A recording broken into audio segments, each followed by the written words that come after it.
శ్రీ గురుభ్యో నమ.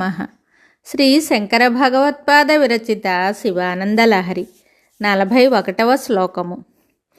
నాలుక, చిత్తం, శిరస్సు, పాదాలు, చేతులు, నేత్రాలు, చెవులు అనే తమ ఇంద్రియాలకు ఈశ్వరునకు స్తోత్రం, ధ్యానం, నమస్కారం, ప్రదక్షిణం, సేవ, దర్శనం, శ్రవణం చేసే భాగ్యమును ప్రసాదించుమని శంకరులు శివుని కోరారు. తనకు మూగతనం, గ్రుడ్డితనం వంటి లోపాలు రాకుండా కాపాడమని శివుని ప్రార్థించారు. పాపోత్పాత విమోచనాయ రుచిరైశ్వర్యాయ మృత్యుంజయ స్తోత్ర ధ్యాన నతి ప్రదక్షిణ సపర్యాలోకనాకర్ణనే జిహ్వా చిత్త శిరోం గృహస్థ నయన శ్రోత్రైరహం ప్రార్థితో మామాజ్ఞాపయ తన్నిరూపయ ముహుర్మామేవ మామేవచః. ఈ శ్లోకమునకు భావము: ఓ మృత్యుంజయ, ఈశ్వర, పాపములు అనే ఉపద్రవములు తొలగి ఇష్టమైన ఐశ్వర్యం సిద్ధించడానికి నిన్ను స్తుతించమని నాలుకయు, ధ్యానించుమని మనస్సును, నమస్కరించుమని శిరస్సును, ప్రదక్షిణం చేయమని పాదములను, నిన్ను పూజించుమని చేతులను, నిన్ను చూడమని కన్నులను, నీ కథలను వినుమని చెవులను నన్ను కోరుతున్నాయి. నీ ఆజ్ఞ లేనిదే వాటి కోరికను నేను ఎలా తీర్చగలను? కాబట్టి నాకు ఆజ్ఞ ఇచ్చి పెక్కు పర్యాయాలు నా అవయవాలు నన్ను కోరిన విధంగా చేయడానికి నన్ను ప్రోత్సహించు. నాకు మూగతనం, మతిమరుపు, కుంటితనం, గ్రుడ్డితనం మొదలైన అవకరములు రాకుండా చూడు. ప్రతిబంధకములు ఏమీ లేకుండా చింతిత అర్థసిద్ధిని కలిగించు. శంకరులు ఈశ్వరుని ఇలా ప్రార్థించారు: ఈశ్వర, నీవు మృత్యుంజయుడవు. నీ మహిమలు వర్ణనాతీతములు. ఈశ్వర, నా అవయవాలు మాటిమాటికి నన్ను ఇలా ప్రార్థిస్తున్నాయి.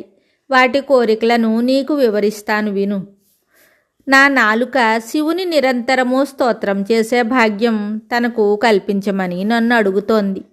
ఈశ్వరుని ధ్యానం చేసే అదృష్టం తనకు కలిగించమని నా మనస్సు నన్ను కోరుతోంది. నా పాదాలు శివునికి ప్రదక్షిణం చేసే భాగ్యం కావాలంటున్నాయి. నా చేతులు శివుని పూజించాలని అడుగుతున్నాయి.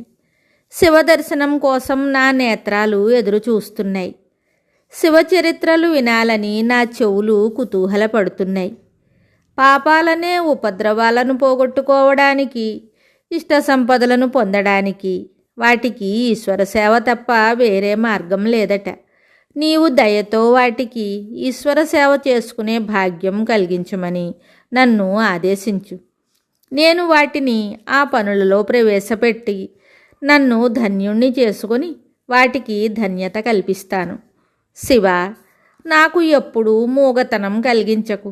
నా నాలుకకు మూగతనము, మనస్సుకు మతి లేకపోవడం, తలకు చాంచల్యము, కాళ్లకు కుంటితనము, చేతులకు వక్రత్వము, కన్నులకు గ్రుడ్డితనము, చెవులకు చెవుడు కలిగించకు.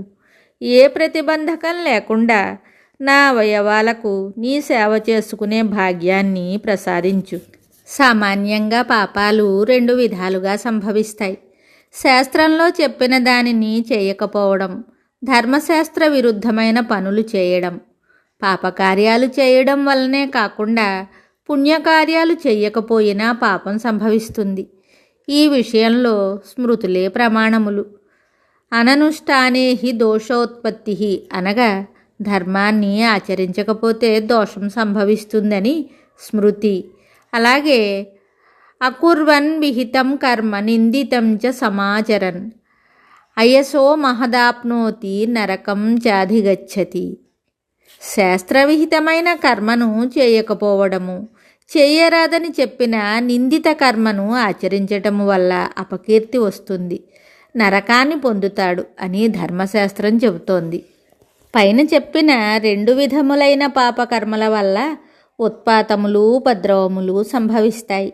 ఆ ఉపద్రవములు తొలగి ఇష్టమైన ఐశ్వర్యము ప్రాప్తించడానికి భగవంతుని సేవించాలి. ధర్మలోపం వల్లనే ఉపద్రవాలు వస్తాయి.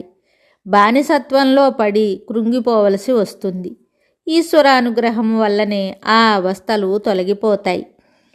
మన శరీర అవయవాల్లో కొన్నింటికి దోషాలు సంభవిస్తూ ఉంటాయి. మూగతనం, గ్రుడ్డితనం, చెవుడు, శిరోదోషం, బుద్ధిమాంద్యత వంటి దోషాలు రావడానికి కారణము పూర్వజన్మలో మనం చేసుకున్న పాపకర్మలే. ప్రస్తుత జన్మలో అకార్యములు చేస్తే మరుసటి జన్మలో మూగతనం, గుడ్డితనం వంటివి సంభవిస్తాయి.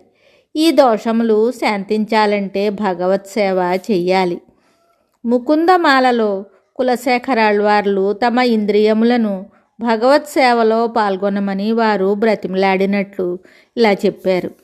జిహ్వే కీర్తయ కేశవం మురరిపుం చేతో భజ శ్రీధరం పాణిద్వంద్వ సమర్చయాచ్యుత కథా శ్రోత్రద్వయత్వం శృణు కృష్ణం లోకయలోచనద్వయ హరేర్గచ్చాం ఘ్రియుగ్మాలయం జిఘ్రఘ్రాణముకుందపాదతులసీం మూర్ధన్న మాధోక్షజం. ఓ నాలుక కేశవుని కీర్తించు, ఓ మనస మురారిని భజించు. చేతులారా శ్రీధరుణ్ణి పూజించండి, చెవులారా అచ్యుతుని కథలను వినండి, కన్నులారా కృష్ణుణ్ణి చూడండి, పాదములారా హరి ఆలయానికి వెళ్ళండి, నాసిక ముకుంద పాద తులసిని వాసన చూడు, శిరస్స అధోక్షజునికి నమస్కరించు.